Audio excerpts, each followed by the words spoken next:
Effectivement, on a la transition énergétique qui est devant nous, la décarbonation de la société. C'est énormément de choses qui vont se passer sur les réseaux d'électricité, les réseaux de gaz. Les défis sont de deux types. D'une part, on a l'électrification des usages, la mobilité électrique, mais aussi les processus industriels qui s'électrifient. Au total, on s'attend à une augmentation de l'ordre de 50% de la consommation électrique dans les 10 prochaines années. En plus, il y a aussi une intégration massive du renouvelable qui est attendue.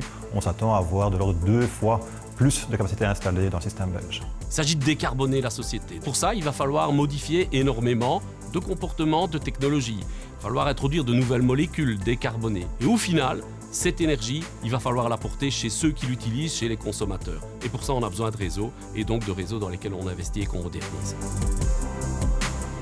Il y a l'infrastructure, avec des défis tant onshore, où on doit s'assurer qu'on développe l'infrastructure à temps pour permettre à la société belge de s'électrifier, mais également offshore, on va développer une première mondiale, l'île Princesse Elisabeth, qui permet d'une part d'intégrer le renouvelable en mer du Nord, mais aussi de s'interconnecter avec les pays autour de la mer du Nord.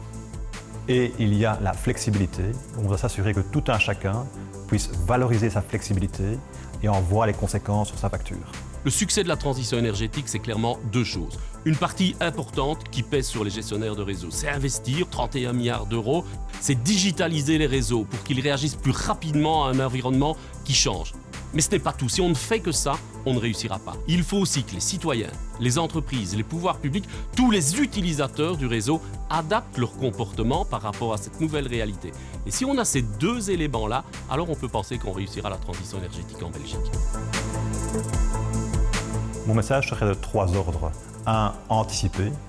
2. Coopérer. 3. Accélérer. Anticiper, il est indispensable d'avoir une vue sur le mix énergétique futur pour la Belgique, mais aussi de détecter les besoins locaux le plus tôt possible. 2. Coopérer. Pour détecter ces besoins locaux, il est indispensable que différents acteurs se mettent ensemble et soient structurés, les autorités locales, régionales, les opérateurs, les industries. Et 3, finalement, accélérer. On doit développer l'infrastructure plus vite que ce qu'on fait aujourd'hui. Donc il faut réfléchir sur la manière de donner et d'obtenir les autorisations nécessaires pour l'infrastructure. Pour les autorités publiques, j'ai une bonne nouvelle. Si on veut réussir la transition énergétique, je ne vais pas demander de l'argent. Je crois que les réseaux ne demandent pas de l'argent, des subsides, etc. Bien sûr, si on nous aide, c'est bien. Et ce que nous demandons fondamentalement, d'une part, c'est une administration à nos côtés, partenaire de la transition énergétique. Et le deuxième volet qui est essentiel pour nous, c'est de trouver la main-d'œuvre, trouver les techniciens, mais pas que, qui vont nous accompagner. Et là aussi, les pouvoirs publics peuvent vraiment nous aider. 2024 est une année charnière. La prochaine législature doit prendre des décisions critiques pour la transition énergétique. Ne ratons pas ce rendez-vous.